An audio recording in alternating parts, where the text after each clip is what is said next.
Hello everyone, good morning. ఈ video తీయడానికి reason ఏంటంటే కేరళలో బ్రేక్ఫాస్ట్ అయితే తీసుకున్నామండి మార్నింగే. ఈ వీడియో తీయడానికి రీజన్ ఒకటండి, ప్లాస్టిక్ లేదండి. చూసారా, మనకి పేపర్ది చట్నీ వేసింది ఒక్కటి తప్పిస్తే ప్లాస్టిక్ అయితే లేదు. ఈ పేపర్లో అరిటాకు వేసి అరిటాకులో దోశ వేసారు. చూసారా, అది పేపర్ అండి. చక్కగానే ఇలా అయితే అసలు ప్రాబ్లమ్స్ ఉండవు. మన సైడ్ ప్లాస్టిక్ ఎక్కువ యూజ్ ఉంటుంది కదా, ఇక్కడ అసలు ప్లాస్టికే యూజ్ లేదండి.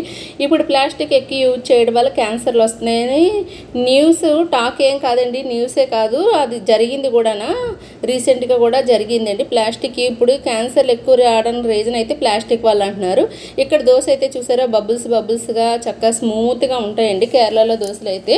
నేను టేస్ట్ చేశాను. ఒక 10 years బ్యాక్ నా ఫ్రెండ్ ఉంటే కేరళ అమ్మాయి, క్వార్టర్స్లో ఉంటాడు పంజాబ్లో, తను దోశలు ఇచ్చేది డైలీ చేసినప్పుడు. అవైతే స్వీట్గా ఉండి తను స్వీట్ తినేది, ఇవైతే స్వీట్ లేవు కానీ సేమ్ దోశలు అలానే ఉన్నాయి.